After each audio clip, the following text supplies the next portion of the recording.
idea was that they wanted a chance to share their thoughts and to raise questions, more importantly, of the members of cabinet. What we have done in terms of format, therefore, is that we have, or we will be streaming this process, and Barbadians have been invited to participate. Our Deputy Permanent Secretary, Ms. Simone Ruther, will be capturing those emails with questions, and periodically she would raise some of those questions. I want to just set a some basic ground rules. In order to maximize participation, we would want people to preferably ask questions, and if you have comments, to keep them to a minimum, because we want to ensure that between now and 11 o'clock, when we end the session, that we would have had maximum opportunity to share. So having said that, what I would indicate is also that in the several presentations which form part of the BNC 2014, we had a number of issues. I also would want to indicate that for those persons who may want to raise questions about resettlement and returning home, that you perhaps should hold those questions for the presentation. So in other words, there's going to be a session from 2:15 to 4:15 this evening, which looks at returning home, building pathways to resettlement, and building connectivity across generations, creating pathways to Barbadian status. So I would not want either to preempt the hard work of the persons who put that together, or to have questions raised which can be answered in that session, thus depriving persons of opportunities to raise other questions. Having said that, I would want to welcome the Minister of Youth, Culture and Sports, the Honorable Culture, Sports and Youth, the Honorable Stephen Lashley, and what I will now do is to ask, first of all, Minister Seeley to very quickly share with you maybe a couple words. I can't tell you what those words should be, so I wouldn't even say words of welcome. And what I will do is to do that. Having heard from the panel, we will then go to the floor, and it would be useful if in posing your question or making a brief, and I emphasize brief comment, that you indicate who you are and maybe something very, whether you're coming home from Toronto or Ottawa or whatever the case may be, or if you're a Barbadian who would have come back home, or if you're a Barbadian from at home. And we would do that. I will, as I said in the first session which I chaired, I will exercise the right of the chair to politely remind you or ask you to wrap up if you should be going on to what I would call speechifying. So because in the interest of, as I said, maximum participation. So with those words, I'll ask Minister Seeley now to begin. Thanks.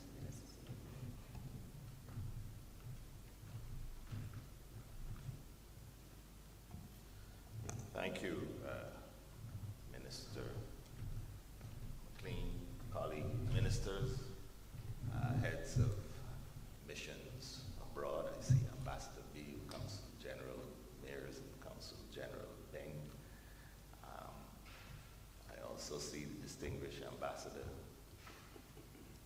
of Panama to Barbados, unfortunately resident in Trinidad, but we're working on that. Nevertheless, it's great to see, and of course, delegates to this third effort at a network consultation with our Barbadian Diaspora. Of course, associate myself completely with the words of welcome. It is wonderful to see what this has become, and I, of course, have my office is in this building, so I have the luxury of being able to see what's happening in here on a daily basis. And I think that is wonderful. The fellowship and the exchange, I think that is priceless. Yes, the whole business component element is important, but I think this is an excellent effort, and I suppose I should salute the organizers. I'm going to be brief because I am aware this is an interactive session, and therefore I want to do more listening than talking. I think that's the way we can improve. And this particular event, or this effort we're doing this morning. This is the first time we're doing it, and I think obviously a very sensible decision that we can have that exchange. I also see our Deputy High Commissioner designate for the UK is here as well too. Didn't acknowledge her area, but that's good. Getting an essential part of her debriefing before she takes off to Court of St. James, and that's wonderful. Again, I look forward to hearing all of the inputs that we can get from you.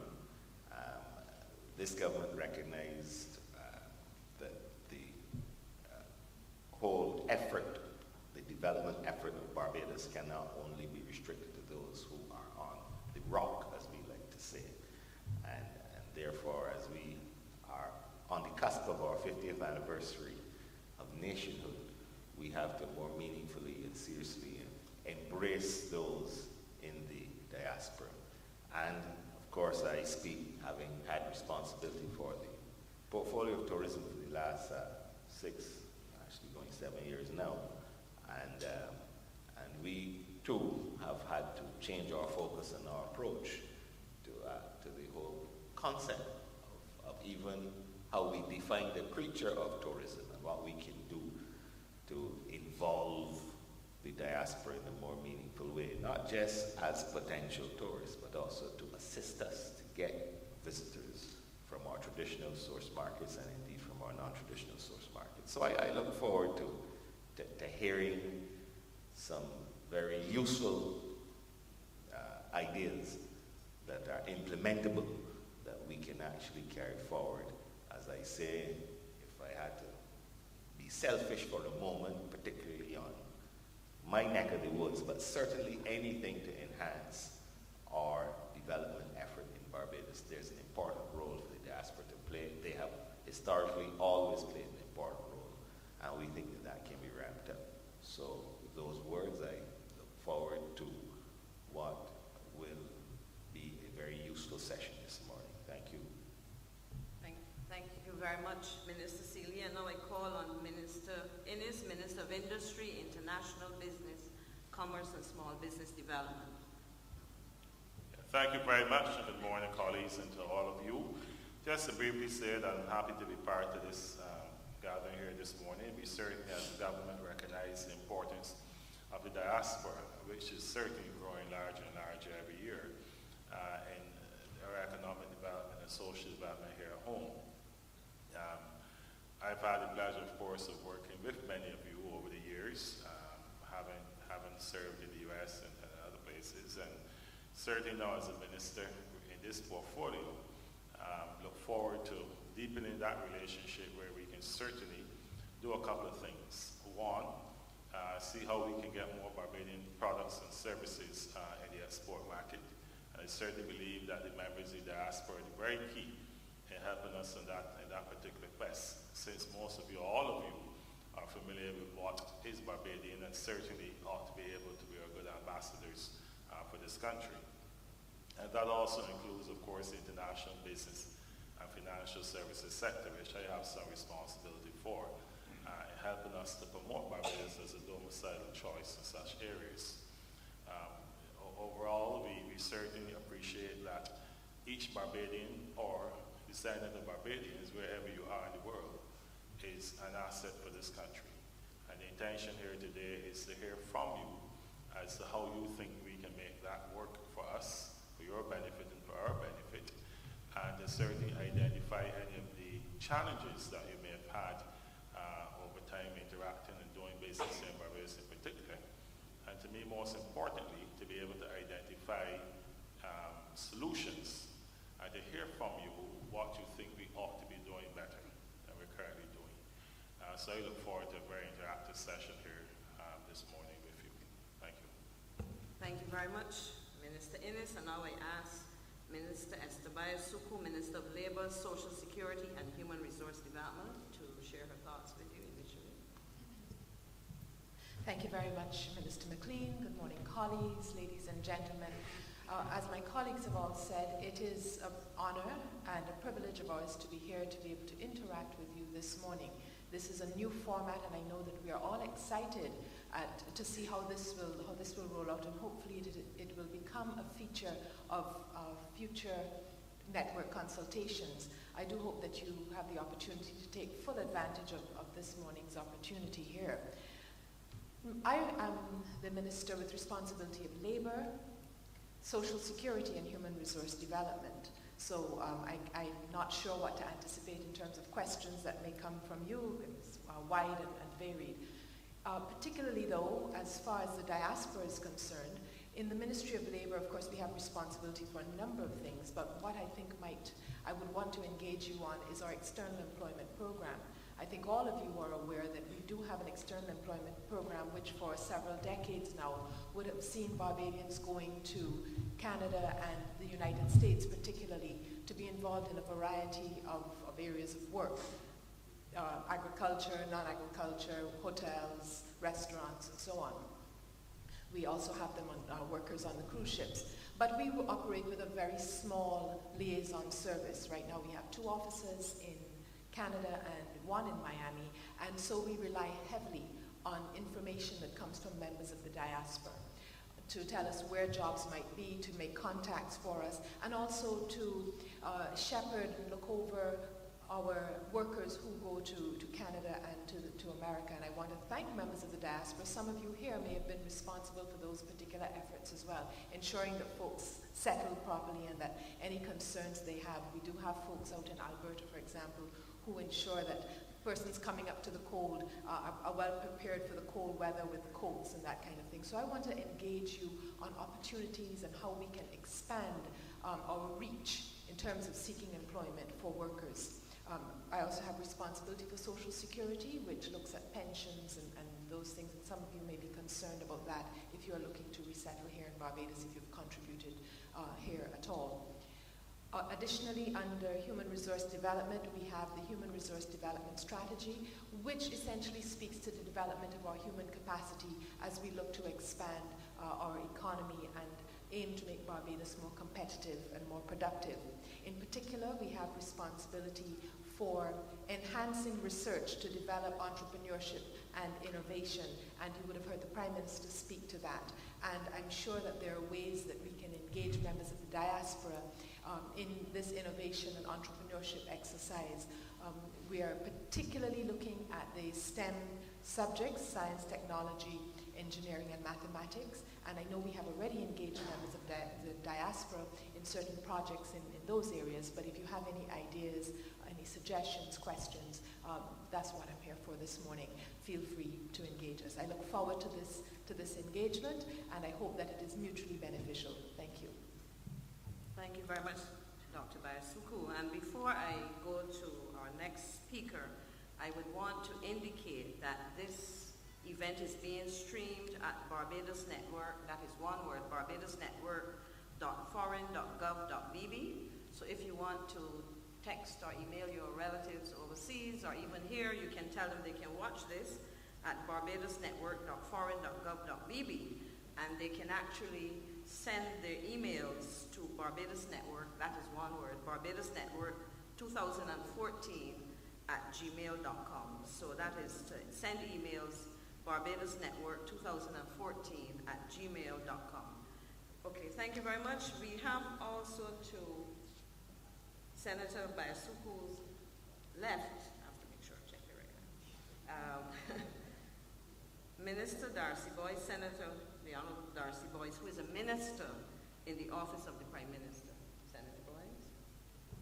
Thank you, Minister McLean. Let me also express my appreciation for being able to participate in this first interactive session with the Barbados Network Conference. While I am a minister in the Prime Minister's office, my portfolio is, of course, circumscribed by those delegations that have been made to me. And those delegations are in the area of immigration, Invest Barbados, telecommunications, and energy. As we move into a very competitive 21st century, the matter of immigration reform is something which is clearly engaging our attention.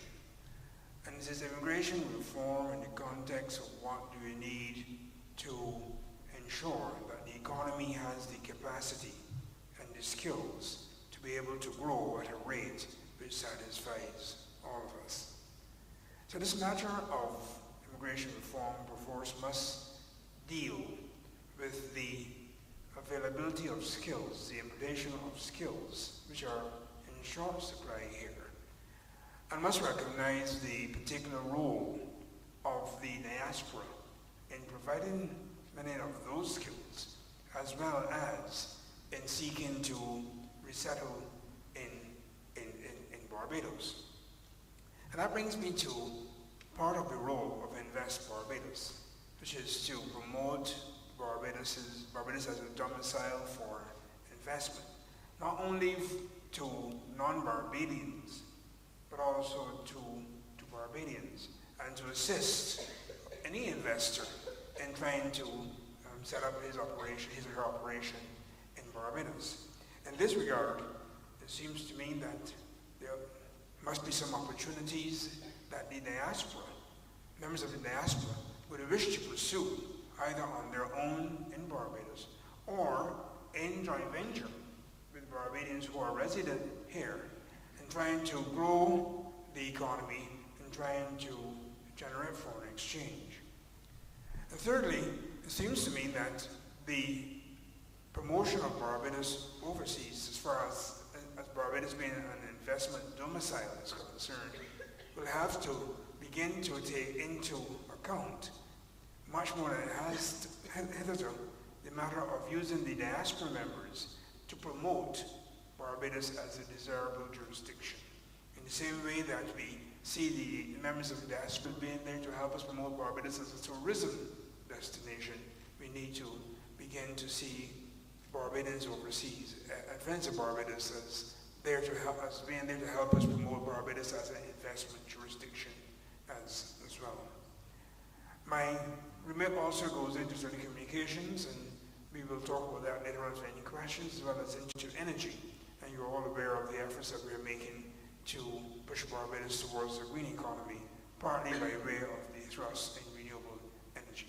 I think that's enough for now, and I look forward to your questions and comments as we go along. Thank you. Thank you very much, Minister Boyce. And now I call on Minister Stephen Lashley, who's Minister of Culture, Sports and Youth, to share with you before we go to questions and comments.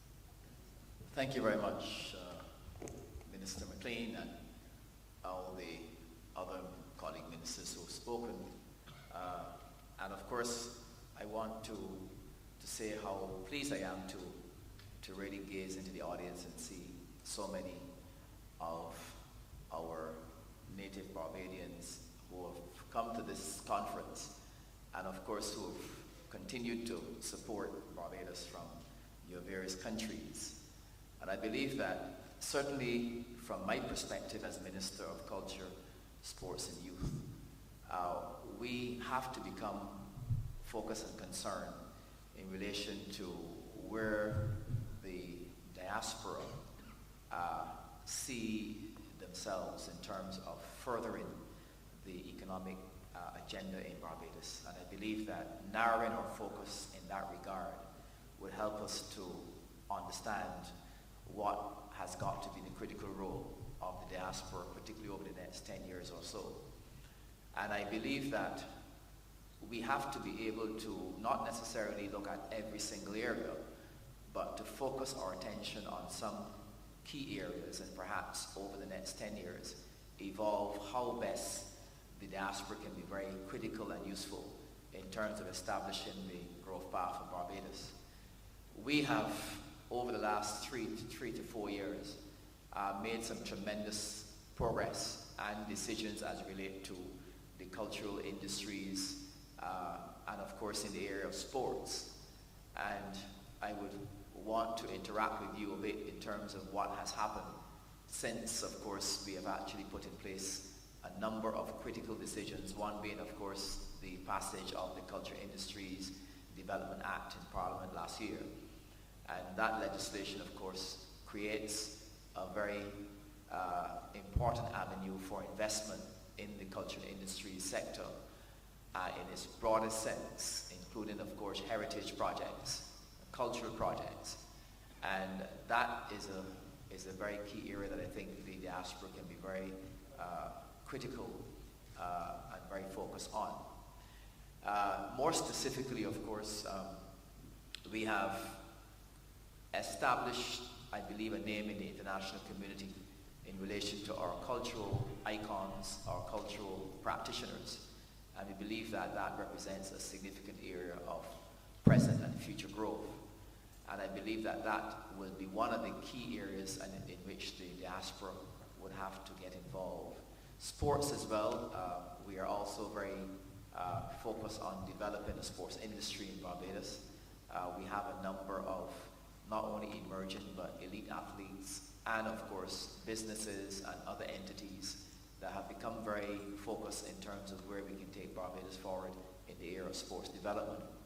Infrastructure is a key part of that because we recognize that unless we have the infrastructure for sports development to thrive in Barbados, then of course we will not be competitive internationally. So I think that in terms of the role of the diaspora, I think the role of the diaspora must be very strategic. I think that over the next 10 years or so, not only do we need you to be part of the promotion of Barbados as a domicile for so many things in terms of investment and otherwise, I think we need the diaspora to also assert itself as owners of capital, owners of wealth of Barbados. The next 10 years in terms of the evolution of Barbados, where it stands in the international world, who owns critical areas of wealth, who owns critical areas of investment, must be a preoccupation of those elements of the diaspora who have access to capital and can very much mobilize that capital in the interest of Barbados, whether that capital is owned by you or connections that you have. There is currently a very critical project that we are working on, and that is the whole question of how do we proceed to take advantage in relation to the inscription of historic Bridgetown and its garrison. A phenomenal achievement for Barbados, but of course one in which we have to position ourselves to take maximum advantage of that.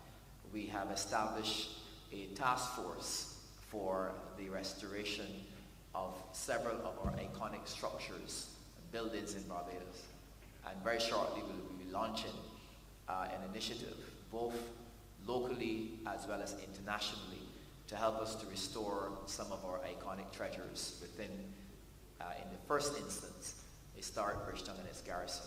And I see Professor Fraser, who is here in the audience, who is the chairperson of that important task force.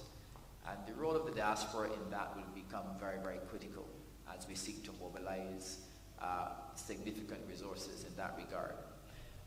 In the area of youth development, of course, that is a critical one, and we would like to also see further engagement in that area.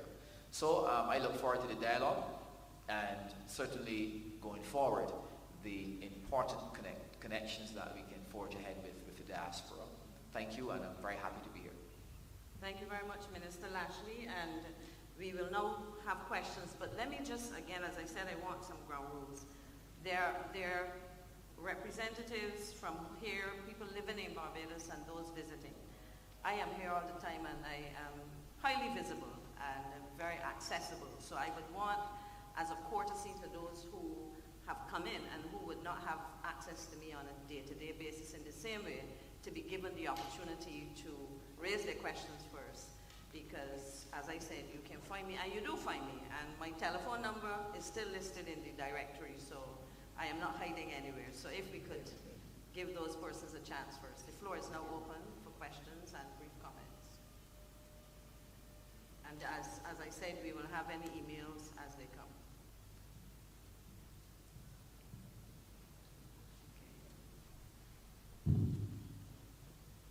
Good morning. Good morning. My name is Henry Burkhardt. I'm from Canada. I should say that on Crystal Ice today.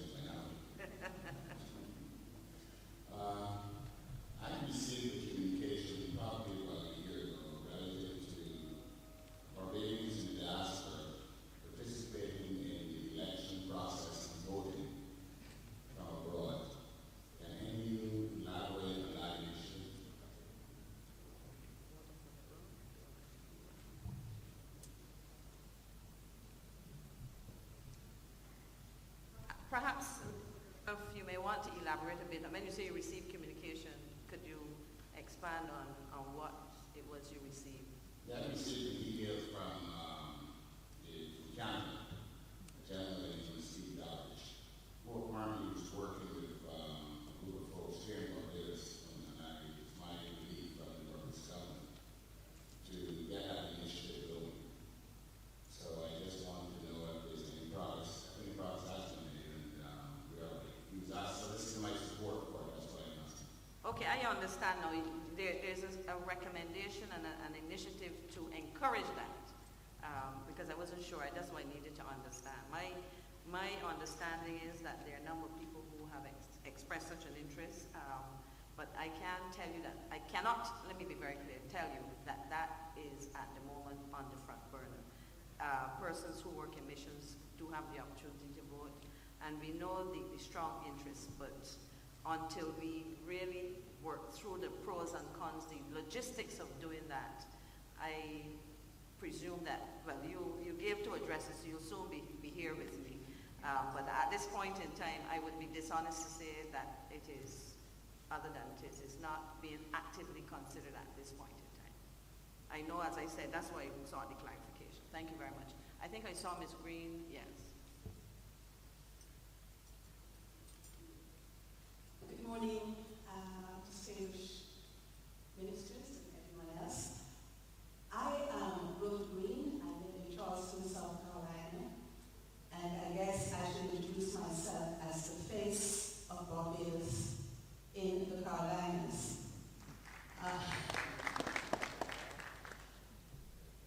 What I would like to present to the ministers and to everyone else is that the interest in South Carolinians and North Carolinians in the early history of Barbados and the Carolinas is one that has really taken flight.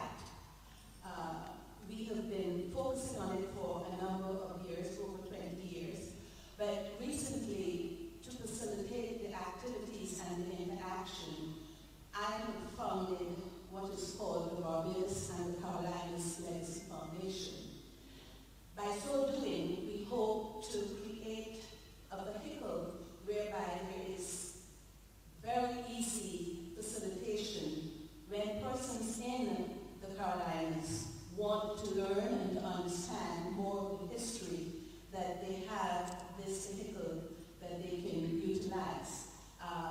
We have a lot of interest in genealogy, in travel, in history. We have been facilitating things where youth can participate and interact. And I will just use as an example a young lady who's here taking pictures and who's doing a great work. She represents a group of students out of Detroit, Michigan. They deal with inner city students who have little or no facilities. And Ms. Samantha Kelly is here, but she facilitated what she's doing by contacting the foundation. And we have a website where persons can go and see what areas to focus on. The question is, once we do these sorts of things in Barbados and the Carolinas, and we focus on the very many areas of interest, when we contact Barbados, we would love to be able to have a fluidity, some connectivity so that persons can see the connection. And I sort of introducing myself again to be utilized in that area. And I know that I put myself at risk doing that, but I do it anyway. But there are opportunities that are waiting, and I will be sharing that with others.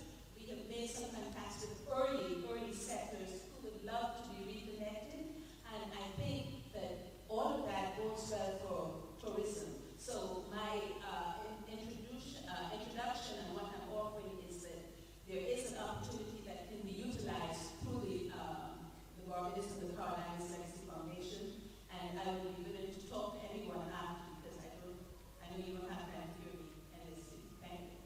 Thank you very much, Rhoda, and I want again to acknowledge the sterling, in fact, I would say the golden contribution of Rhoda and her family, her husband, and family to this. And in fact, as you ended, I made a note, and anybody knows me will tell you when my red pen is out, that's to capture something I don't want to forget. And you made a point that there's several opportunities. You would have facilitated not only and participated in activities not only in South Carolina, but very recently North Carolina. And for those business persons who are interested in heritage tours, you heard what Minister Lashley said in relation to historic Bridgetown. And so I can tell you that if we have somebody who is very concerned and very committed and very active in working on our behalf, it is Rhoda Green. I noticed there's a hand over here.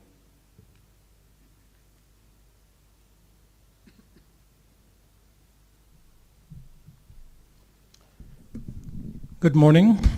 My name is Edward Aline. Call me Ed. I'm a Bajan, number one, living in New York. My question is, how do we propose to promote, support, and harness the enthusiasm of the young technological students?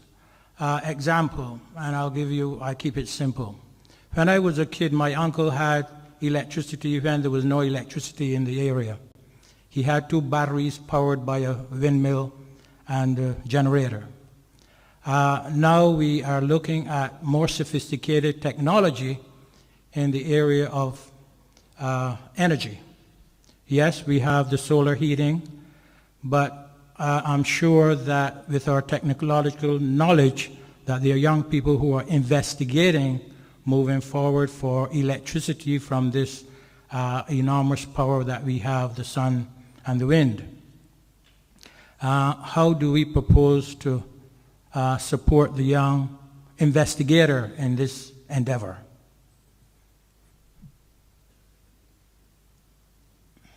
Okay, thank you very much. In terms of that, I wanted to, before I ask Minister Boyce, who is responsible for energy, to draw your attention to one of the sessions we had earlier in the conference, and that would have been the session on technology pathways to economic development. And I believe I saw Professor Hunt earlier. I don't know if he's in the room still, or if he's in the room at this point in time. But that was a highly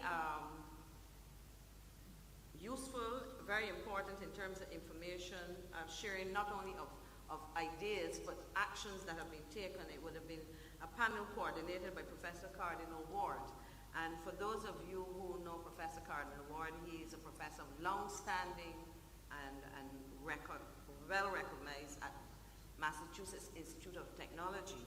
And he is part of a regional program to foster not only an interest in the kinds of things, but they're actively working on ensuring that those STEM subjects, science, technology, engineering, and mathematics, are applied in innovative ways. So that is one aspect of it. I can also tell you that coming out of that, and aside from that, there are many young professionals who are looking at applying, well, I can mention solar energy, renewable energy in a number of sectors, agriculture, etc.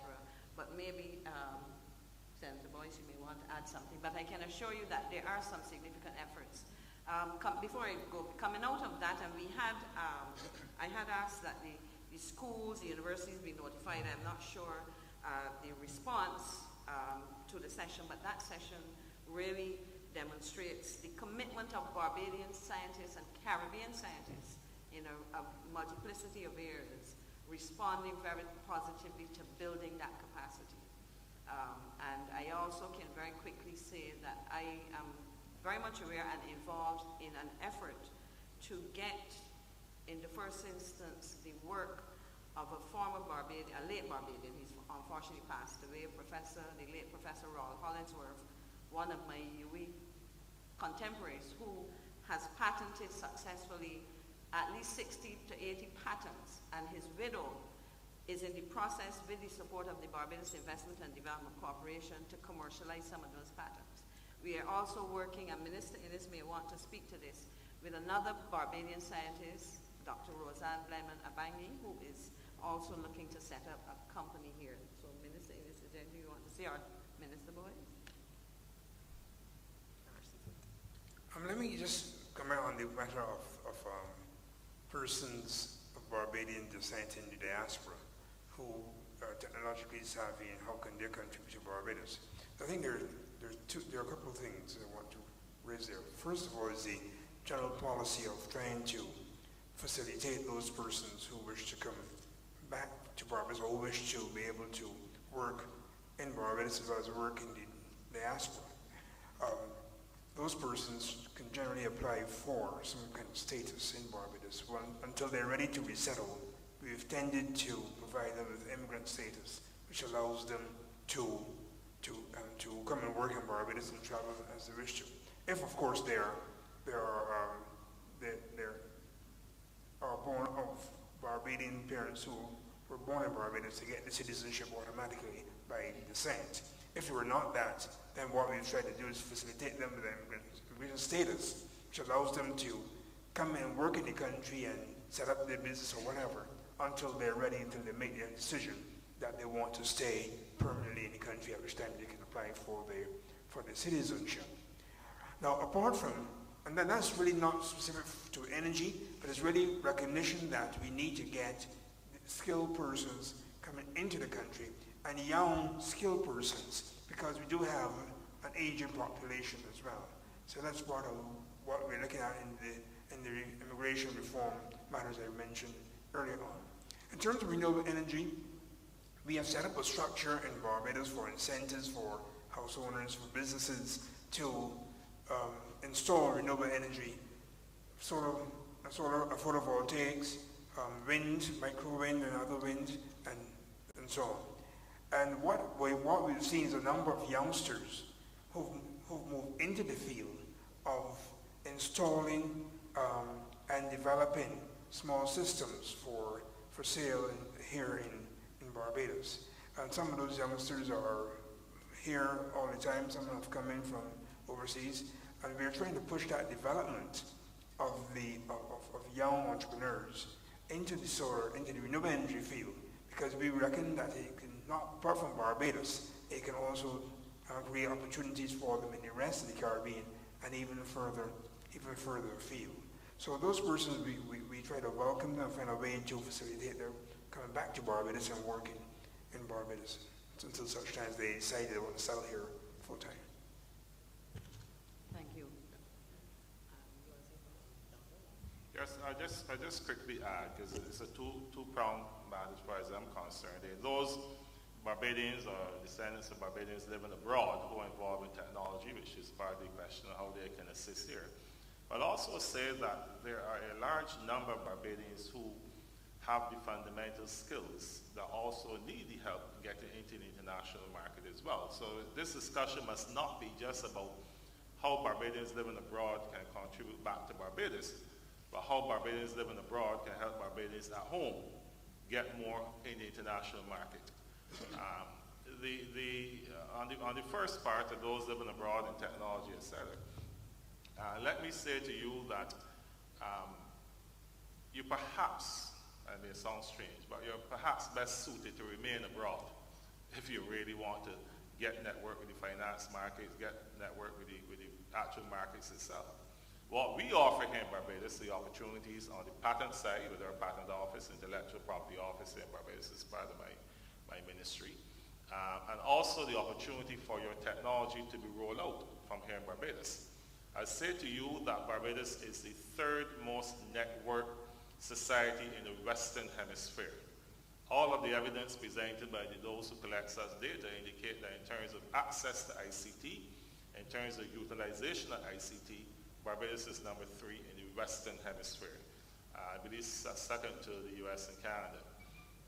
So we have the fundamentals here. What we offer as a wonderful opportunity are for young Barbadians in particular to be the ones to make it happen in terms of rolling out the ICT. So now we are very much, for example, involved in developing the animation industry here in Barbados. We also have excellent guys and girls who can do great software development for various applications that are available. What we yearn for is for Barbados now to be pitched as the Silicon Valley of the Caribbean. And that, to my mind, can only happen if those technologically minded Barbadians have the passion and the interest in working with those here in Barbados to make it that way. The government certainly has provided the enabling environment in terms of access to education, in terms of the wide range of ICT framework that's available, the service providers and the range of services, the bandwidth available, the cost of the bandwidth that's affordable here in Barbados. So, and certainly on the industrial aspect of it, certainly in terms of the space to operate, all of the fiscal incentives that are available for those who wish to have ICT-based operations in Barbados. So it cuts with both ways. So I'll simply say in summary that, to me, this is a low-hanging fruit that we can work with. All it takes is one smart Barbadian, wherever that Barbadian is living, here or abroad, to say, look, I'm going to register my particular technology, application, whatever, so you get the intellectual property benefits there afterwards. But then we're going to also use the location in Barbados to roll it out to the world. And now with the global village you're in, it really doesn't matter where you're located. What's important is that the name Barbados is out there as part of the brand, and that we get some money flowing in here from it too as well. Thank you very much. And I think what the key point that the Minister is made there is that the concept of brain drain is now, to my mind, we should be thinking in terms of brain gain, given the technology, etc., and the opportunities for us to work in Barbados and partner with Barbadians overseas. Of course, the issue of the application of technology in non-traditional areas is one I believe Minister Lashley may want to say something about. Thank you very much, Chair. One of the things I wanted to make a point on was the whole question of how we could utilize existing legislation. And of course, one of those I mentioned was the Cultural Industry Development Act, to further the whole question of technologically inspired projects in relation to the cultural industry sector. The Act speaks to that, and I think if I were a young Barbadian living overseas and looking at how I could invest in Barbados, I would look at those emerging sectors that really are being positioned to help with the further development of Barbados. And the whole question of technology and using that within the context of the creative sector is one of the fascinating areas. Minister Innes mentioned the whole question of animation, but there are other areas as well when we're talking about how we can create products and services targeted to really create that kind of demand in relation to cultural projects and services. And there's opportunities for Barbadians overseas to partner with those in Barbados. We have a number of persons who are involved in the creative sector. Some of them operate outside of Barbados, but there could be a very good synergy in terms of creating partnerships and arrangements and creating products that not only can be used in Barbados, but can be used outside of Barbados as well. And by forming entities, whether that's a local company or maybe other entities that could be formed, you can then take advantage of the incentives under the legislation that I referred to. Thank you very much. And before I call the gentleman at the back, I would just want to say that in terms of actioning some of these opportunities, the Ministry of Foreign Affairs and Foreign Trade, through its missions, we are able to facilitate dialogue. We have, I guess I can describe it as state-of-the-art facilities that provide for video conferencing, and in the same way that we use those facilities to hear from Barbadians abroad, we can use them to bring persons together who may want to explore business opportunities. And of course, we would work with the other ministries as necessary. So you can say that, signal to the mission, whether it's a consulate or the actual embassy or high commission, and have them indicate the kinds of activities, and we can coordinate that where people can dialogue about whether it's to develop, applications for whatever area of business, whether we're looking at in the cultural services, etc. So that is possible. There was a gentleman who stood at the mic briefly and then sat down. Thank you. My name is Malcolm Yusuf. My only interest in this is because I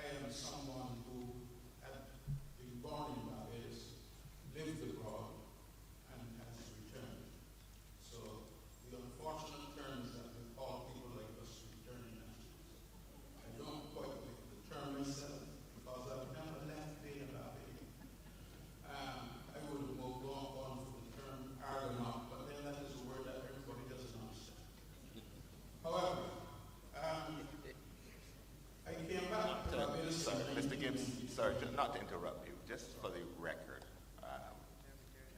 we took a deliberate decision as a government not to use that term, returning national. That's the whole point behind the term networkers.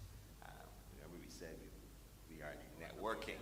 Yeah, network, we're all Bajans. So just for the record, we are just as offended as you at that term, and that's why as a government we took that decision. I just want to interrupt you before you got into your, before you got too deep in your run up, you know. So just want to, thanks, go right.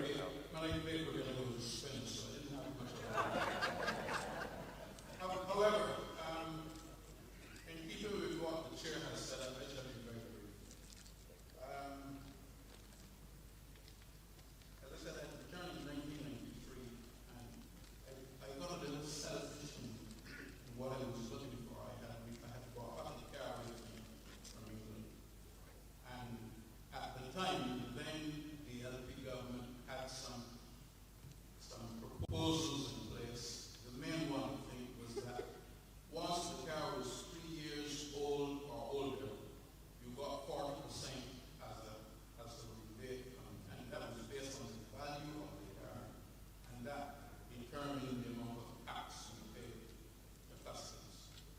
Unfortunately, the custom officers were not very good at their job, and they seemed to think they knew the value of your car better than you do, and they were not even interested in any documentation at the time.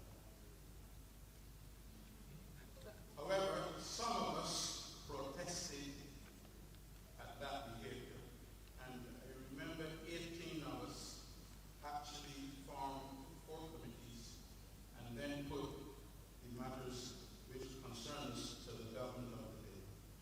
And out of that, there's a substantive piece of legislation, I believe, called a charter. And I am glad to see that both governments seem to have a clear attitude about people who have left Barbados and then returned.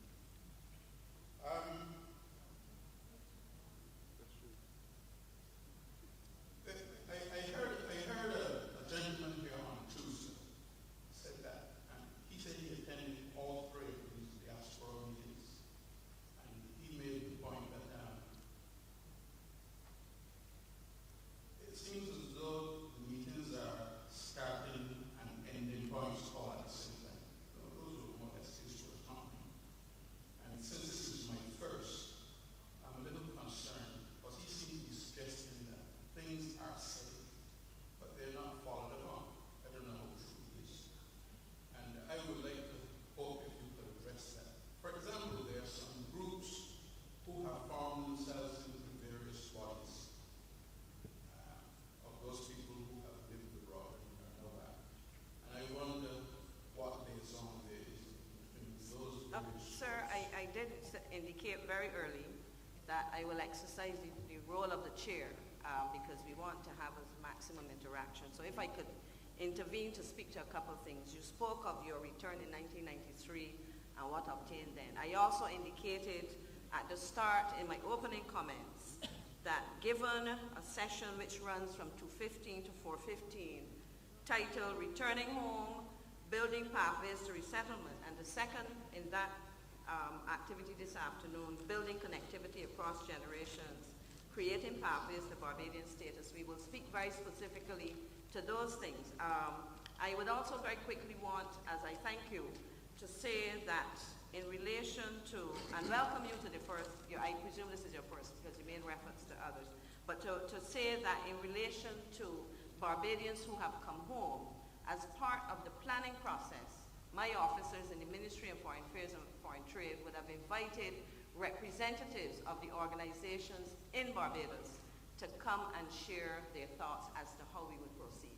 I don't look backwards in terms of what coulda or shoulda or woulda, but we have actively sought to engage Barbadians in the diaspora and those who have resettled. So I want to thank you. I see there's a hand here in the interest of this gentleman and then the gentleman to his left. Alex, wave, and then the gentleman at the corner. Thank Good morning, everyone. Alex Waith, Toronto. I just wanted to ask the ministers to give an update on the challenges that the foreign worker program is facing, Minister Saku, in Canada, and because there's several, the government of Canada has actually introduced some policies where they're restricting the foreign worker program, and also an update from the Minister of International Business, because we've also had some problems with the setting up of businesses in Barbados, offshore businesses. So if you could update us on the policies of the USA and Canada and how it's affecting us. And then the Minister of Culture, Minister of Tourism, what are some of the planned increased attractions for families in Barbados? I've been getting a lot of people saying there are not enough attractions for families. And if there's any update on the Graham Hall Sanctuary situation, which is a beautiful location, and what can be done to make that a better location, a better tourism product, the Graham Hall Sanctuary. And then the Minister of Culture, what plans he has for the marketing of the festivals, so better marketing, more marketing of the festivals in the diaspora. Thank you. Thank you very much. That's quite a number of questions. I believe the one you'd asked me spoke specifically to the foreign worker program in Canada, but you also wanted an update on the United States.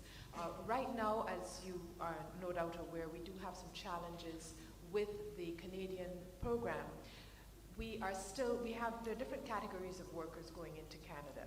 We have the agricultural workers program, a program that is some 47 years old, and that program is not challenged so much by the administration in Canada. We have logistical challenges sometimes in terms of sending workers and workers getting there and expecting conditions to be different. Some of them have never worked on farms and agro-processing plants, and when they get there, they find it's not exactly what they wanted to do. So that is a challenge with that program. But Canada is still very open to what they call the seasonal agricultural workers program. So that one goes on.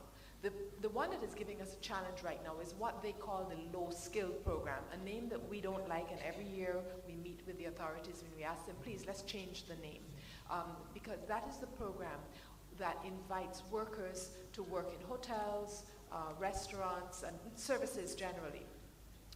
That one has been challenged primarily, well, for two reasons. One is the unemployment that they've been seeing in Canada, and so they have actually put a limit on the number of LMOs, the labor market opinions that you would get, which would provide permission for workers to come up. And the administration in Canada has decided that they're putting a limit on a lot of those. The other challenge is that there have been there's been a lot of bad press on the program and how some of the workers have been treated by employers in Canada. And because of that, exploitation, you've heard stories of exploitation and so on. Because of that, they've also decided to put the brakes significantly on that program. We have been lobbying at various levels. We have members of the diaspora who have been lobbying as well. Through the Ministry of Foreign Affairs, the matter has been raised also, because we're still trying to get them. We have recruiters lined up who want to come in and take more workers. We still do have workers overseas right now. Recruiters want to come in and take some more workers. But unless they're going to get the permission from the authorities, then they can't go any further. So we're actually trying to get that program. What we're actually pitching our sights at now is the higher skilled worker. And there are different arrangements for the higher skilled workers, different immigration arrangements. We do have some workers who go up and they're allowed to get status if they stay in Canada for a few years and so on. So we are working to develop that program. One of the challenges is to ensure that the training requirements that they have, we can meet. So we are working with the training agencies, Red Seal program and some other programs in Canada to ensure that our training and our certification meets the standards that they're looking for in Canada. So when they say, for example, they want a welder, a plumber, a carpenter, whatever, we can send persons who are certified and who can readily take up those jobs. Because we do have workers who are trained here by the skills training and the Samuel Jackman Prescott Polytechnic and so on. It's just to ensure that their certification comes up to scratch. So we're working to pitch our sites higher. As I said at the opening, we have a challenge with a very small liaison service. We have 2 liaison officers who work out of Toronto, and so their reach is only so far, and we rely heavily on members of the diaspora to connect us to other agencies, to other opportunities. We're also trying to engage recruiting agencies, but that is a new arrangement for us, and we actually have to work out the logistics. We did work with Diamond Global, and they did take some workers up, but that was a new type of arrangement for us, and we've realized that we need to put some arrangements in place, because Diamond Global is a recruiting agency, and when they send persons up, they're not responsible for them in the way that the Barbados government would be responsible for workers that they send up. So we're fine-tuning that arrangement. In America, our program, for some time, the H-2B program, which was a non-agricultural program, was actually shut down because Barbados was on a list that they had, but we were able to get Barbados off that list. But because of the unemployment challenges in the US, again, the administration said, well, no, we're not going to take too many persons up. We had a lot of workers going to Amelia Island in Florida. They had challenges, and that resort actually closed down. So we're actually looking for new opportunities. Out of the US, our biggest opportunity there is through the cruise lines, and we've got 2 cruise lines on board, and we're working with others as well to ensure that we can have other work. Again, more work cut out for the diaspora. We need you to connect us to opportunities there as well. Thank you very much. And I probably would want to add an area that has not been touched on, and we have invested very heavily in the education of our youth. I talked about brain gain, and therefore, as you operate in your cities, etc., opportunities for our highly skilled and university and tertiary, other tertiary education trained students, we believe that that is where we should look, particularly in areas like Canada. As I said, we invest heavily in education, and we talk about new technology, etc., where the sheer capacity and opportunities are substantially greater than Barbados. I think that's another opportunity that we have talked about exploring. And so I just wanted to stress that, because I think Minister Basupu had missed that. Minister Inez? Thank you, Minister McLean. And to respond to your question, Alex, I'll try and do it in less than 3 minutes. First, to say we prefer not to refer to the sector as the offshore sector, but the international business and financial services sector. It's a mouthful, but it certainly doesn't put us in line to be considered the Al Capones of the region. For many Barbadians, both here and abroad, it is not a sector that a lot of us talk about. But I'll say to you that it is indeed the second most important one in Barbados. The international business and financial services sector last year would have contributed about $870 million to this economy by way of taxes to international companies operating here, rents paid to offices, the goods, salaries they pay, and all the other costs to lawyers and accountants, etc. There continue to be some challenges. So remember, at the end of the day, companies are looking for domiciles at Barbados to establish international operations, primarily driven by the need to avoid paying high taxes in the country of origin. And I always say, well, whether you're a corporation or a private individual, tax avoidance is legal. It's quite legitimate and encouraged by all governments. Tax evasion is illegal. What we encourage here, of course, is tax avoidance by having companies structure their global operations through Barbados. On the Canadian end, to respond specifically to the question of Canada, what's been happening there, they obviously have responded to some pressures based on some misguided individuals there who feel that going offshore, as they say, is wrong, is taboo, and is taking taxes away from the Canadian authorities. And that is not true. But the Canadian government would have made some adjustments, particularly the definition of a private bank and the need for a bank in jurisdiction like Barbados to be owned by a registered and a regulated entity in Canada. I'd say in spite of these challenges that have been put forward over time, Barbados continues to be one of the preferred locations for Canadian corporations to do global business. And it may come as a surprise to Canadians, Barbadian Canadians, but last year, Canadian corporations invested some 62 billion Canadian dollars through Barbados. Barbados continues for the last 5 years to be the 3rd largest recipient of foreign direct investment from Canada. Of course, if that money had all remained here, we would perhaps have flown you in on private jets and stayed to put you up at Saudi Lane. But it's suffice to say what's been happening is that Barbados continues to be the domicile of choice for international corporations looking to do transactions across borders. So some of the larger Canadian companies actually do have offices here in Barbados. And through these offices, they're investing in Asia, they're investing in Latin America, they're investing in Europe, they're investing even across the border in the US of A. And that's simply driven by the fact that we have an excellent tax regime. We also have a network of tax treaties that's driving that. So we're not a tax haven, we're a treaty-based jurisdiction, and that really is what makes us a cut above the rest. One thing I'm answering something wrapped up on this point, if I'm asked the question, what can Barbadians in the diaspora do to help us grow this sector out? I'm serious when they say that you're the best ambassadors. The companies you work for, the companies you own, that look to do business outside of their own specific geographical areas, are companies that must look at places like Barbados to grow out internationally. So whatever business your company is in, whether it's service or goods, and they wish to go outside of their particular marketplace, I would encourage you as fellow Barbadians to encourage the owners, or yourself if you're the owner, to look at setting up a structure here in Barbados to make that happen. And the best time to do it is when you're a small enterprise. You don't have to do it when you're a large multi-million or multi-billion-dollar company as well. We continue to face challenges from the OECD, from the United States of America government, and all of them out there. And our response is simply to hold steadfast our view, which is that we're not a tax haven, we're not doing anything wrong, we're a treaty-based jurisdiction, and we do that by ensuring that we have a voice where it matters most, at the table where a lot of the policymakers are gathered and decide on these matters. I'll also quickly, in wrapping up, say to you as fellow Barbadians, do what Bajans do here when they want things done differently. They lobby us as politicians. They call our homes. They meet me in Bushmire,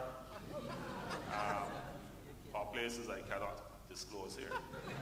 My wife may be streaming in. But seriously, I mean, you are also constituents wherever you're located, Canada, the US, UK, wherever. And I can only encourage you to write letters, send emails, phone, make your politicians in your jurisdiction lives miserable, and let them know that what they're doing to small open economies like Barbados that don't have a strong voice in the national arena sometimes is damn well wrong. And therefore you have therefore a right to be listened to.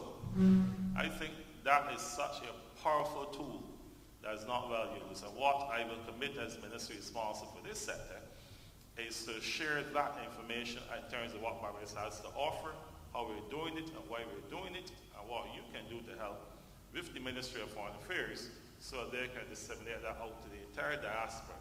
Because out of that, I'm sure we're going to get a lot more basis for this sector. Thank you very much. Thank you very much. And before I go to Minister Lashley, I want to do two things. I want to acknowledge my colleague, the Honorable Ronald Jones, Minister of Education, Science and Technology and Innovation. I'm sorry, but the light above your head created a little problem for me when I looked in that direction.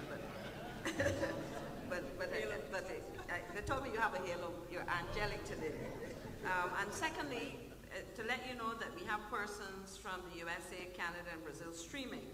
And therefore, I would just want to repeat the email address for those persons. It is Barbados Network 2014@gmail.com. And Barbados Network is one word. So Barbados Network 2014@gmail.com. And I welcome all of those who are with us from the USA, Canada, and Brazil. Minister Lashley? Thank you very much. I believe the question had to do with what more are we going to be doing in terms of marketing festivals abroad. Firstly, let me say that the premier festival, of course, is Crop Over, which has been recently successfully concluded. And we do have a very vigorous arrangement in place with the Barbados Tourism Authority, which guarantees the marketing of the festival in our prime markets in particular. Of course, we believe that that is a very important relationship that we have. but we also know that there's more that can be done. For example, within the context of the role of the diaspora, the networkers, I believe we can do much more in terms of strategic marketing and working with you in terms of marketing festivals in the areas, of course, that you believe can be more penetrative. So I will be very interested, of course, in actually identifying those networkers who will be very prepared to work with us in terms of the marketing of our festivals.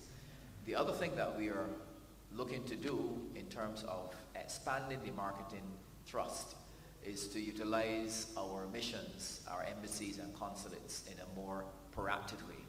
Certainly moving across not only North America, but certainly in Europe, we recognize that there is a need and certainly an opportunity to utilize our embassies, our consulates in a much more aggressive way, where the face of our festivals are seen, and we can do that very early because we are now into a very early start to our festival. I believe the plans for 2015 are already in an advanced stage.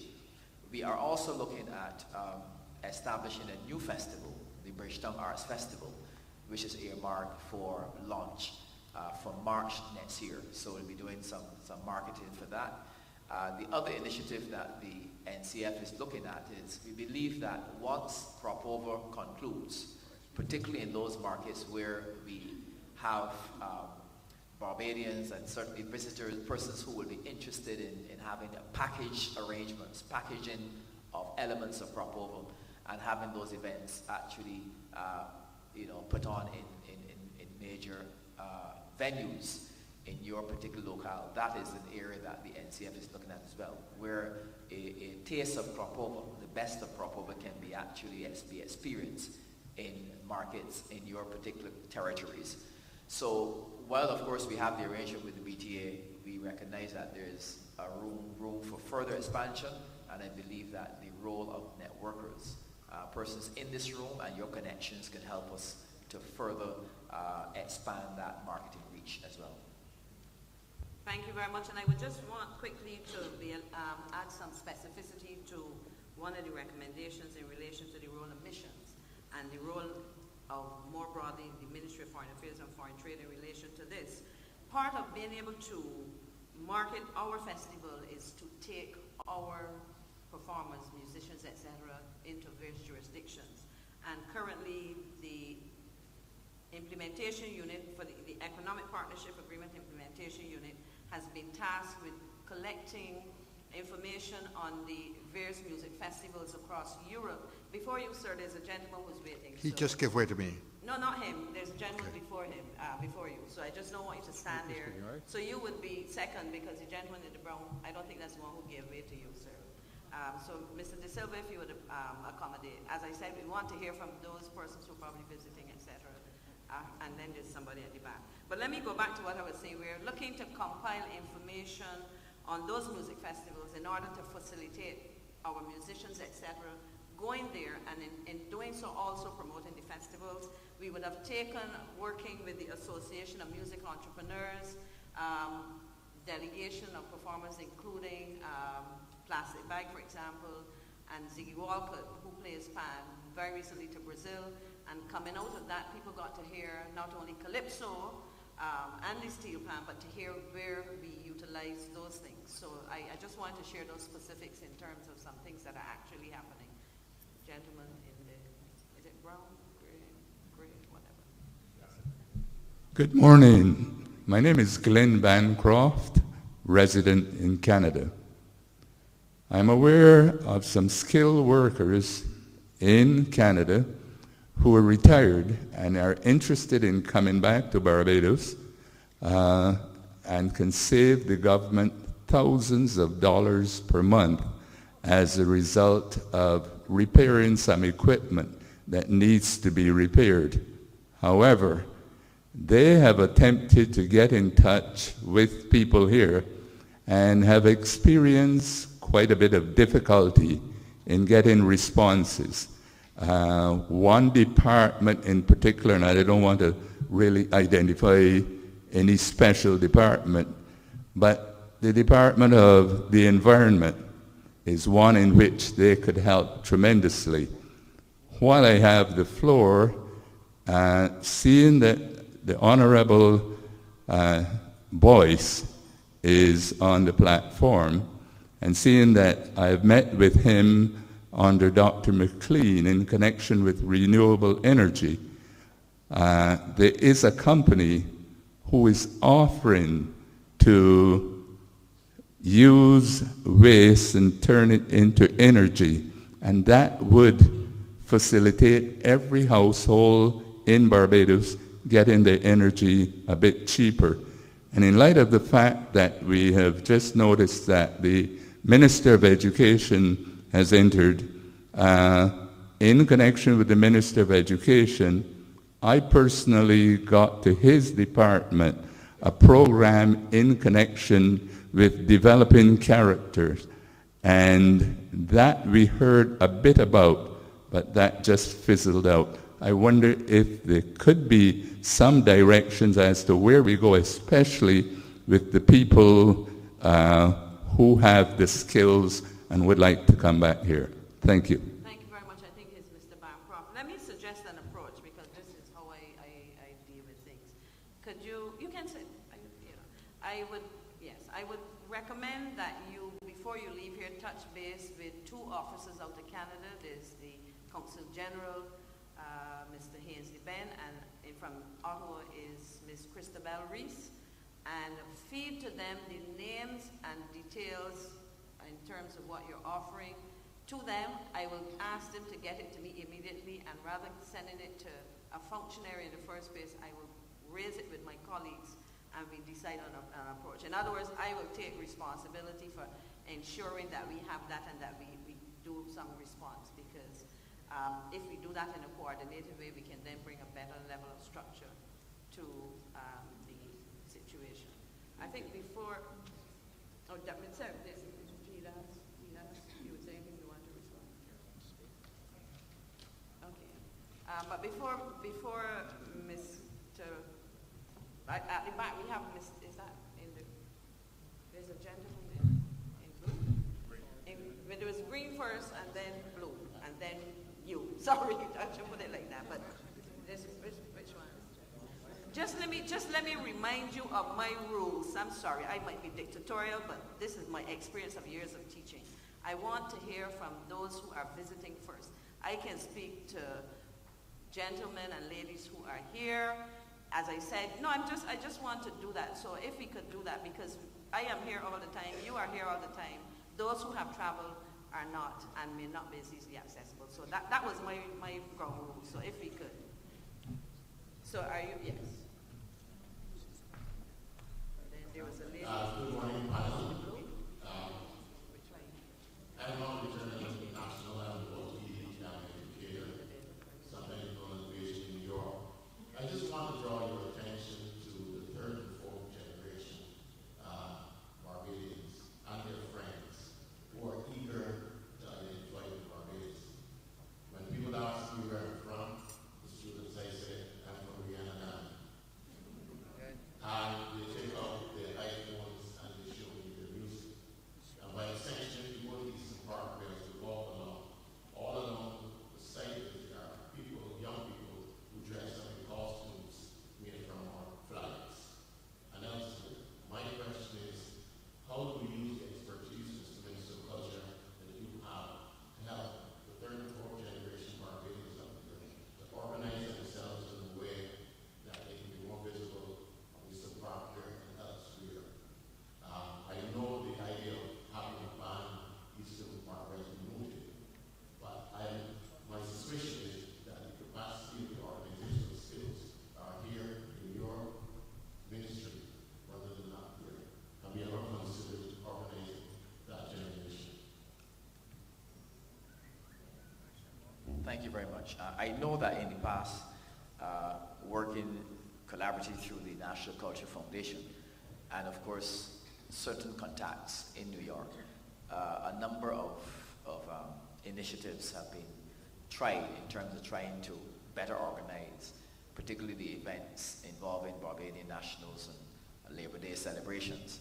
It is a discussion that I think we can have What would be useful, though, would be to have those persons who are in New York, and the third and fourth generation you're talking about, having some element of maybe a structured committee, individuals with whom we can make contact, because I believe that while the expertise can be provided, in order for that continuity to exist, we need to have a structure that is left intact, that we can easily plug into. So I'll be very open to a dialogue with you during the break in terms of contacts in New York that we can actually make that particular initiative you referred to work. Thank you very much. I think Minister Innes wants to speak to that as well. Thank you very much, and just be very brief. Walter, you said, don't go Walter, Edie.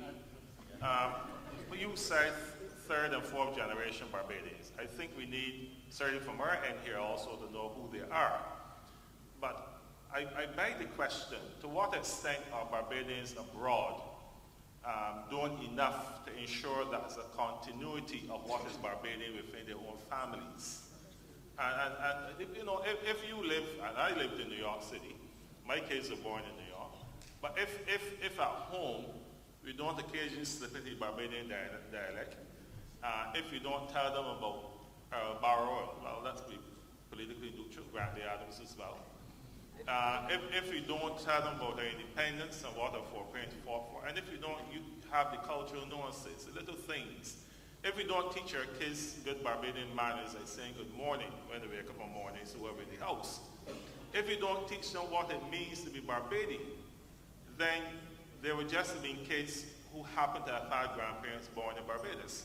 So I throw it back to you and ask, is the diaspora doing enough to continue the Barbadian culture and what is Barbadian wherever you're living? You don't have to answer, you can talk in Bushmar tonight. My nephew, for example, from his mother's day, gave him a copy of a recording of St. Michael's Cathedral, which he tried to get in Barbados and couldn't find a copy, and he eventually found it in England. So there are some people who are doing this, there are some people who are relatively structured and organized. Thank you very much. I think I was just told that there's a gentleman behind Mr. Jones who's been trying to speak for a while. Right behind you right there. Did you want the... Okay, but...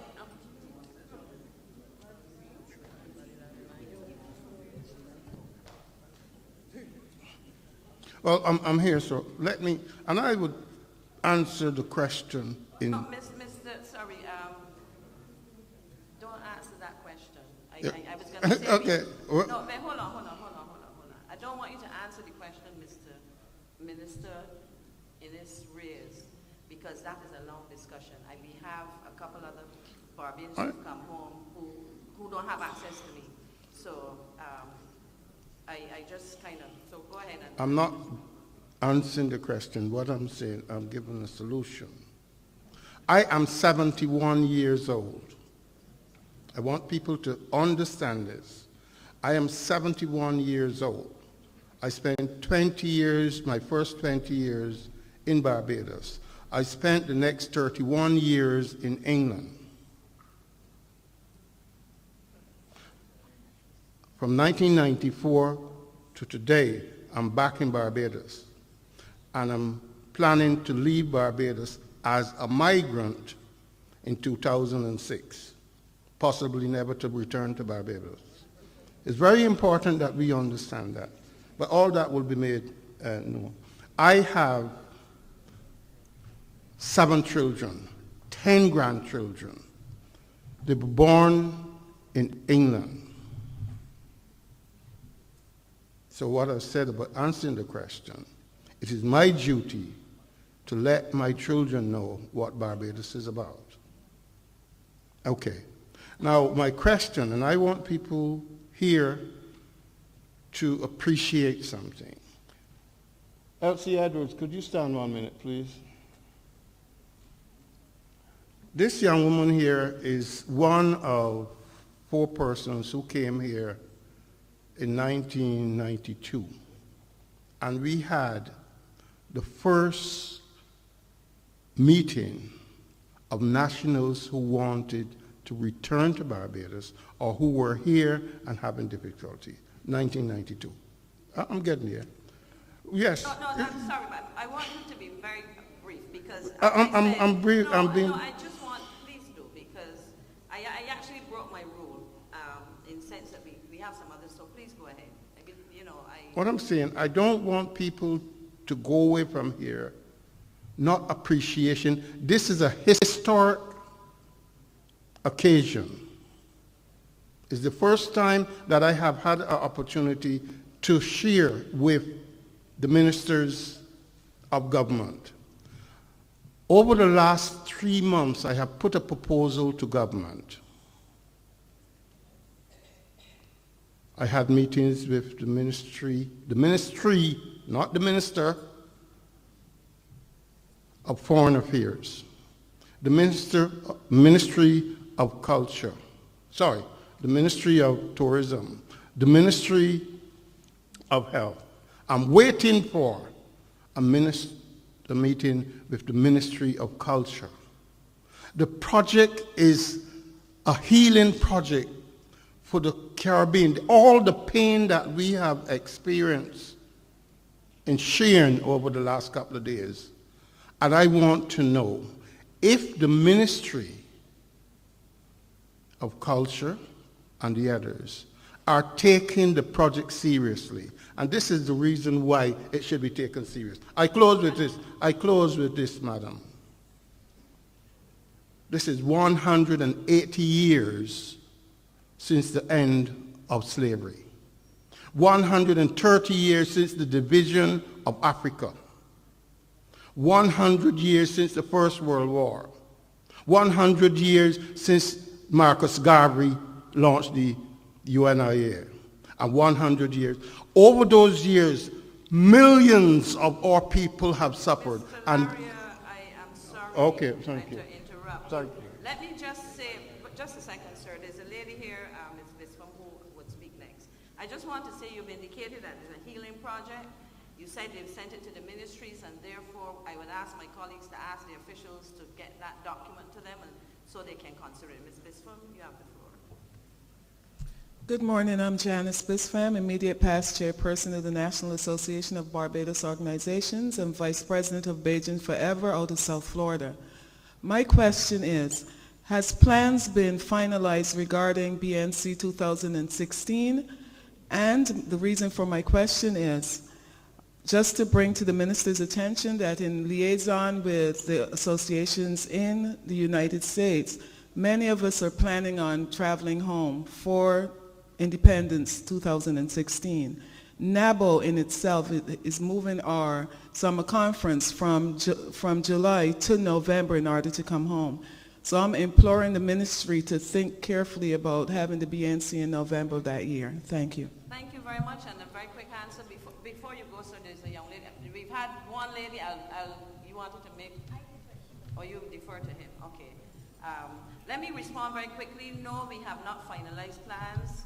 As I indicated in my opening comments and probably in another session yesterday, 2016 is going to be a special year. I take on board your recommendation that we look at probably having the conference in November rather than crop over, but we will discuss this, and thank you very much. This gentleman, then the gentleman with his hat, and the blue at the back was there for a while, and then the gentleman in the light green shirt. Yes, go ahead, sir. Peace and blessings. Welcome to all of the people of Barbadian descent in Barbados. 2 quick questions, too. One, all over the earth, we find that indigenous people are still being treated like animals. Okay. All over the earth, indigenous people are still being treated like animals, and many of their lands occupied, and they fall victims to imperialism, exploitation beyond Australia and Africa as well. I want us to bear in mind that as well, before Africa was colonized, Palestine was part of Africa, okay? Sir, my question is this, okay.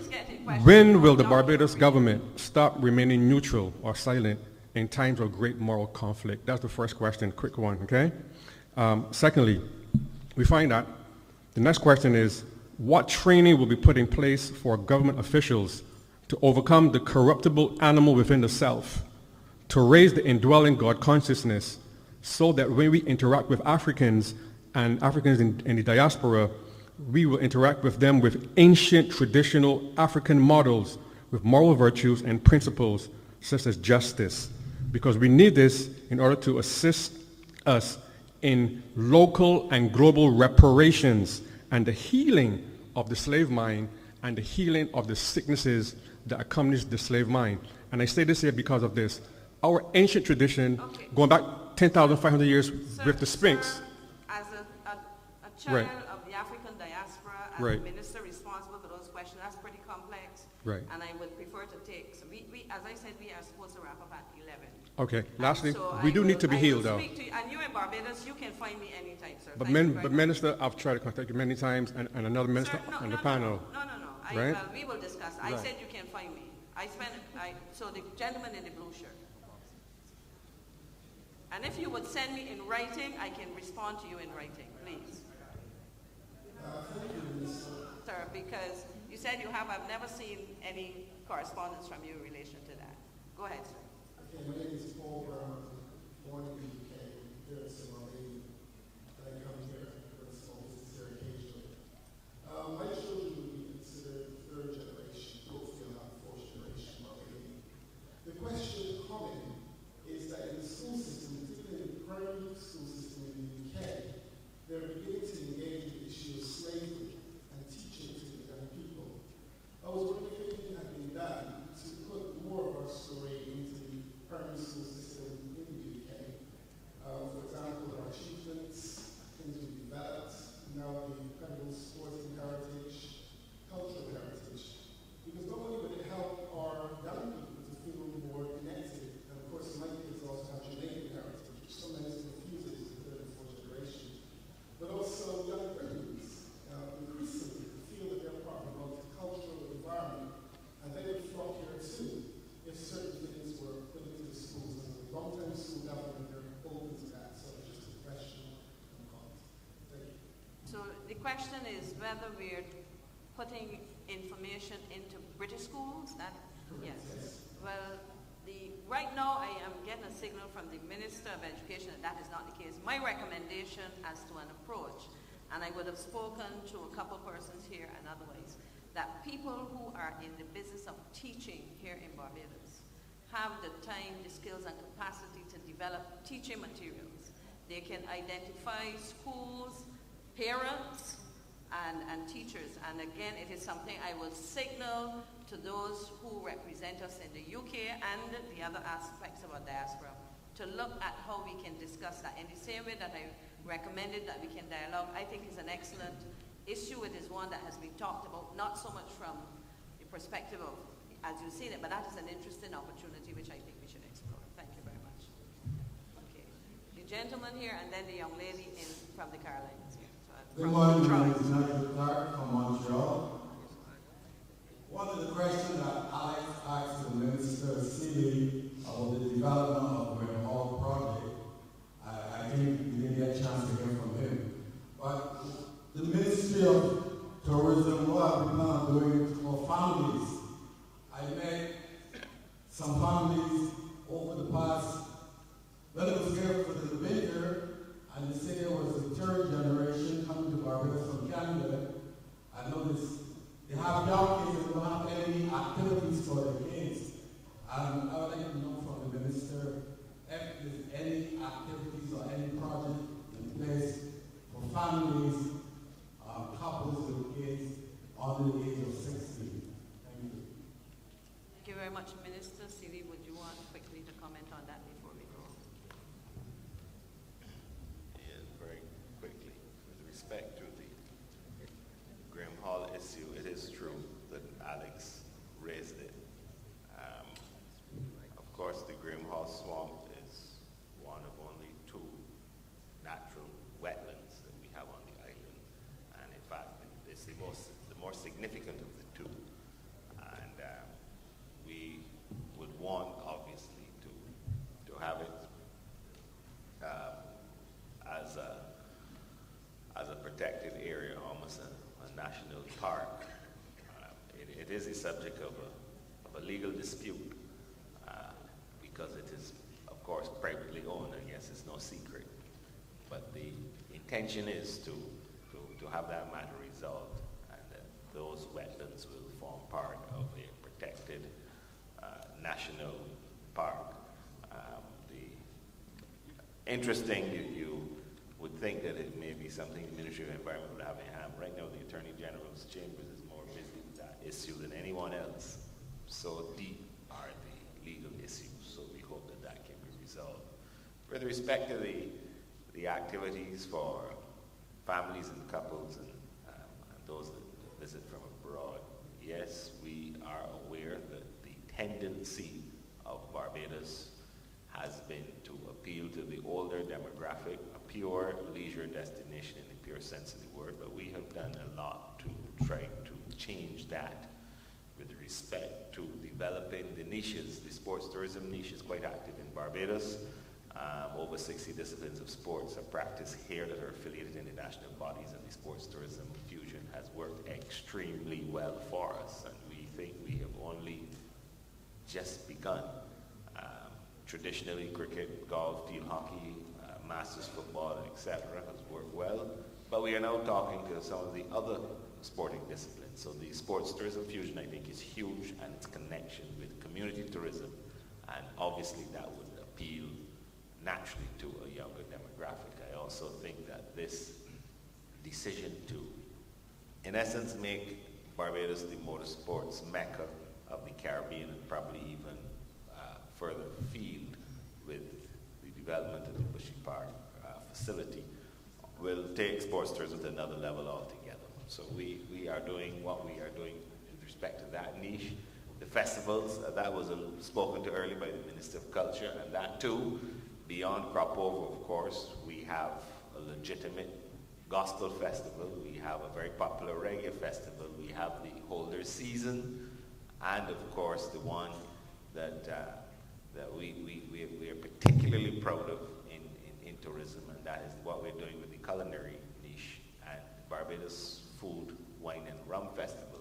It's going to have its 5th edition this year. That will one day be one of the most significant festivals in Barbados. It has that much potential, and I really do believe it. I mean, we have over 1,500 people coming in now for it, and all the patrons, the foodies, and everyone, the participants are convinced that we're onto something very special there, and we're going to continue to develop that. So I think that the festivals, the sports tourism fusion, etc., all are aimed at trying to diversify our offering and move away from this idea that we are simply a leisure spot for those who are in the evening years of their lives. I would also mention that some of the product that we're focused on, only this week I had a chance to talk in the House about what we're doing with respect to Sandals Beaches, which is a rank family product, and also what we're planning for Sam Lords. And that has the added benefit of allowing summer traffic to come in. Traditionally, our tourism, of course, has been very focused on the winter months. So I think that going after the families in a more active way with the appropriate product is also something that we're determined to rectify. So there are a number of efforts on with respect to trying to get away from the whole notion of simply being a one-dimensional leisure destination. I also would say as well the determined effort to work with the diaspora as well, the Barbados Family and Friends program, which I know most of you are aware of, that in itself is a determination as well, that we have to be non-traditional in our approach. The development of non-traditional markets, such as Brazil, other parts of Europe, etc. We are trying to, as much as possible, diversify the offering, and we will continue to do that. So I want to thank my friend from Canada for raising those issues. Thank you very much, Minister Seeley. No, hold on, sir. We have a challenge here. This young lady's been waiting. There's 3 ladies standing for quite some time. And I would want to take take and Clyde, you're always here downstairs, so we can hear you. And I'll explain how we will deal with it. But no, we will hear you after the ladies first in this case. So we'll take the 4 comments, questions, and then Mr. Jones. Then we'll have a response. We're biting into the time of the next session. Please go ahead. Hi, my name is Samantha Kelly. I'm with the youth development nonprofit organization Atlantic Impact, which is based in the United States. Our focal points are the global history of the slave trade, heritage, culture, and entrepreneurship. And the reason I'm here in Barbados is because I'm bringing a group of students from Detroit, our students from Detroit, to Barbados. They're arriving next week. And I also want to thank Rhoda Green for telling me about this conference, and that's why I'm here. And so I wanted to kind of continue the conversation from the panel from Tuesday. As we know, youth and young people are the future of our this country and the world.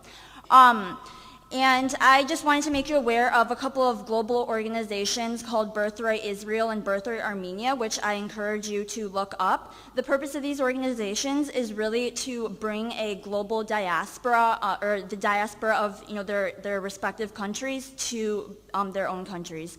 And to continue the conversation that I was talking about being able to bring more young people to the conference and be involved in the conference, I wonder if for 2016, you could use this idea of bringing young Barbadian diaspora to Barbados. Specifically Israel and Armenia, those programs, I think they have a rule of you can't, they want to target people who have not been to Israel, who have not been to Armenia, and the purpose is to encourage, people to think about their countries as a place to, live and bring, more, I guess, even business to. And so if you were to just kind of think about this idea and, as a specific program and targeting, the 2016 Barbados Network Consultation, and just have a group of young Barbadians, maybe age 18 to 29 or something, to actually come here. That could actually serve as, cultural, historic heritage tourism. It could also serve as an avenue to provide the business opportunities for them to take back home. And so I just kind of wanted to, as I've been here the past few days, it's kind of just like I've had all these different ideas as we also think about what we're doing at Atlantic Impact. So I just wanted to kind of bring that idea to you all. Thank you very much. I'll respond in a while. We'll take the others as comments. Hello, I'll try to be quick. My name is Mary Dearwood, and for the last 3 years, I published an online magazine by the name of Barbadian Diaspora Online. I'm based in New Jersey, and we have grown in readership and circulation. Right now, we have over 54,000 readers, and in fact, I have readers from all over the world, Germany, Canada, the U.S. In fact, there's a couple of British, a German actress and playwright who sent me a picture of their porch with a Barbadian umbrella, and they were just making a big deal about Barbados, based on hearing more about what Barbados is about in our culture.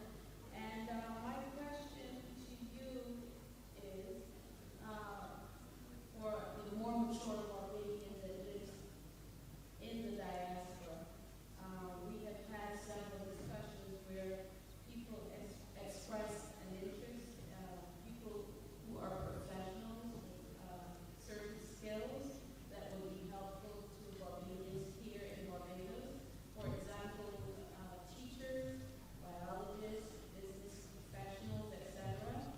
The general opinion for Barbadians in the diaspora is that it's very hard to come back and be employed here in Barbados. So we've been told that Barbadians here are resentful of Barbadians who return. So what I want to know is what can be done to assure Barbadians in the diaspora that there's room here for them if they want to come here and hone their skills.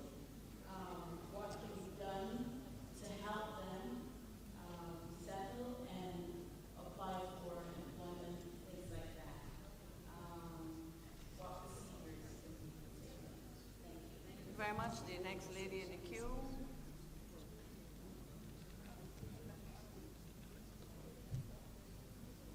Good morning, I'm Senator Stevie. I'm actually here to help my friend Anna Lowe from Cuba. But before I do that, I just want to say to the BNC and to the Ministry of Foreign Affairs, thank you for being forward-looking in terms of embracing ancestry phenomena and recognizing it as a niche of heritage tourism, and that all of our babies when we come in history to be archives around us, and to continue that work and to talk to the Ministry of Tourism about also embracing that as a niche. I am here for Anna Lowe. She's a citizen of Cuba, but of Barbadian descendant, and she has a question. Buenos días. Les felicito por el trabajo que están haciendo. She said she's very happy about the job. She's very happy with the job you're doing. Do I need to Try to say that in English.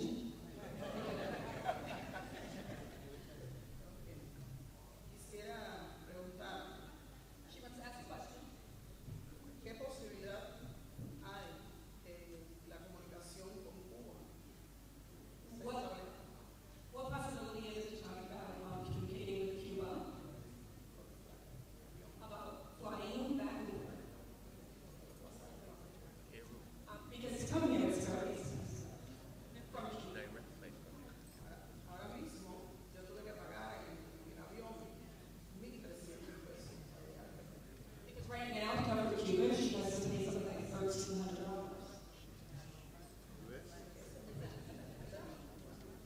American dollars. Okay, so that's her first question. And the next question. Mi papá es ciudadano barbadiense. Her father is a Barbadian descendant. Y desde el año 72, desde el año 72. Okay, from 1972. Y su número de ciudadanía no aparece en el país. Okay, so he hasn't been able to return to Barbados, and she'd already explained this to me. He'd applied for travel, and he doesn't have the documentation, so she's wondering who she can speak to get that clarified, because he is a Bajan citizen descendant. Mi abuelo no pudo regresar por la comunicación. Right, and her grandparents can't come because, again, there's a communication problem between, them and here. Mi padre no ha podido venir por el problema del pasaporte. And her father can't come because of a passport problem. Yo estoy aquí buscándolo. So she's here to get help with that. And right, and to all the people who came before us who were talking about descendants, and you hear us coming up and talking about that. So definitely more plugs for family history and rekindling kinships and that kind of thing is really important. I'm glad we're doing it, and she is waiting for your answer. Muchas gracias. Thank you. Thank you. God bless you. Thank you very much. And let me very quickly respond to our delegate from Cuba to suggest that you did indicate that you wanted to have information or support in terms of getting documentation. My recommendation is that you go to the embassy. The chargé d'affaires Donna Ford has been working very closely with the Barbadian diaspora there.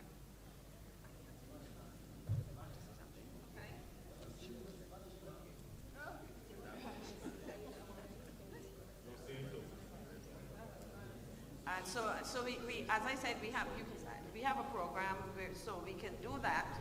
And while she's here, perhaps she can speak to the consular officer, Miss Cox, Natalie Cox, to perhaps discuss further how we can seek to address that issue that you're raising. Okay, and she's asking if that doesn't work, is there another option? Well, the option I'm suggesting is to deal with the officials who will so we need to work through that. I can't tell you what information she will share, so we will deal with that given on a one-on-one. Okay, gracias. Gracias. Mr. Master of Ceremonies, Honorable Moderator, Distinguished Minister McLean, and the distinguished ministers. No one yet has addressed the problem of service. I travel all over this place, service in Barbados is atrocious. Now, I traveled with a group of media persons. One German guy, we came in at 11:30 at night. I could call the hotel, because it's closed down now, but it's come back again. All-inclusive hotel. And he came, he went to the restaurant and said, "May I have a sandwich?" The guy with a knife in his hand said, "We ain't got no more sandwiches. I get a cutter." The guy took off down the hallway and said, "Clyde, I asked for a sandwich, and the man said he's going to cut me."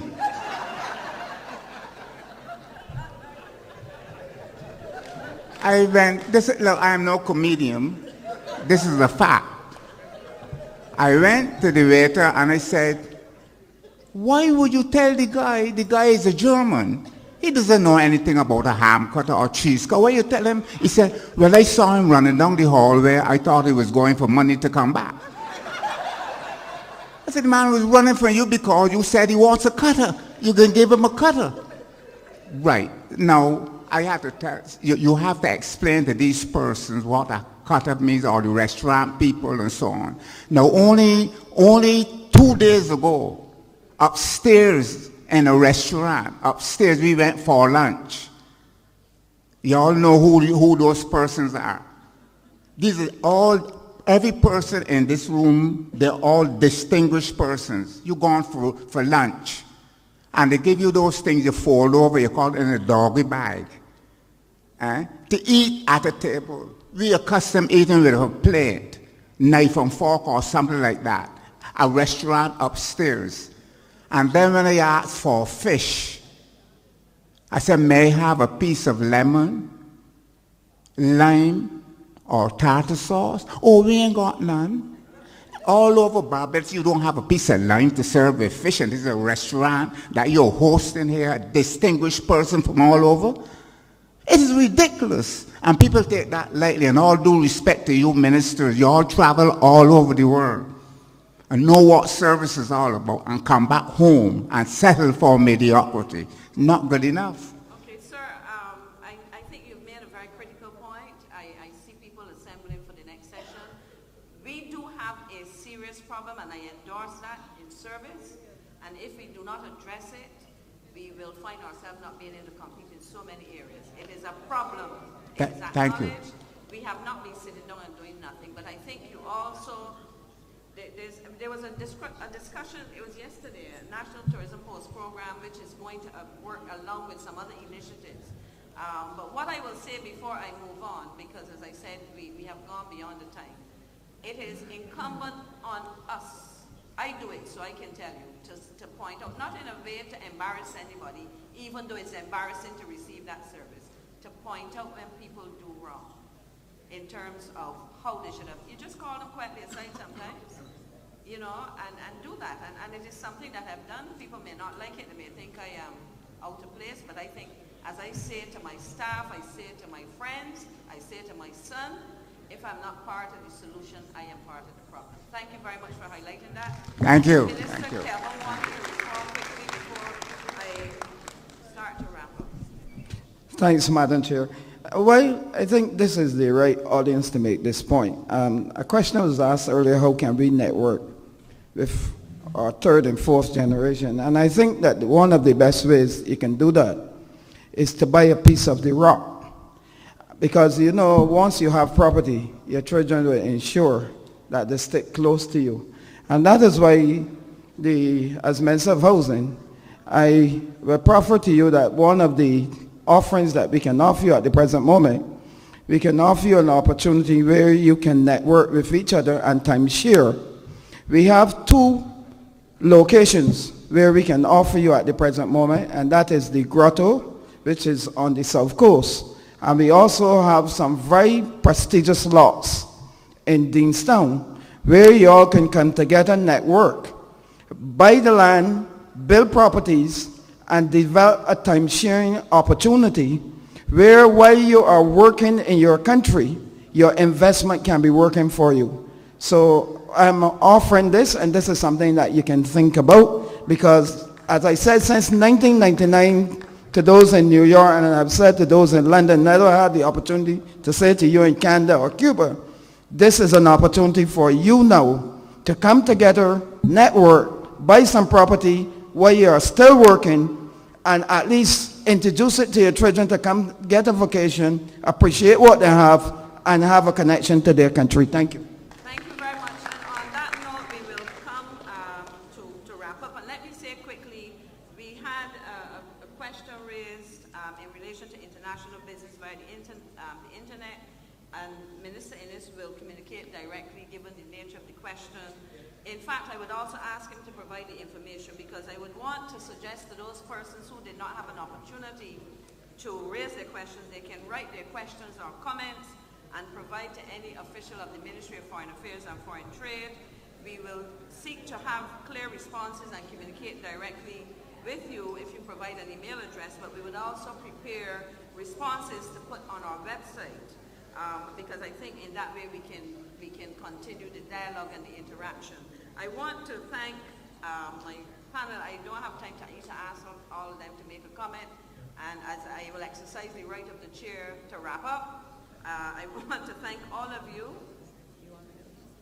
Okay, to wrap up, and one thing that I didn't hear the words as we were talking, is to remind you of our Family and Friends program, where you can register when you're looking to bring Barbadians here and get some benefits. I think this has been a very useful session.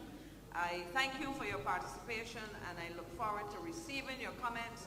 I certainly would want to say to the young lady from Detroit and the Barbados Online, Beijing Online magazine, to provide some information in terms of how we can contact you, so you can have some discussions with several officials, etc., as you bring your group, and as we can utilize your online magazine to share information. Thank you very much, and enjoy the rest. But one other thing before I go, because this afternoon Cabinet meets, and therefore you will not see, unless we finish early, members of Cabinet.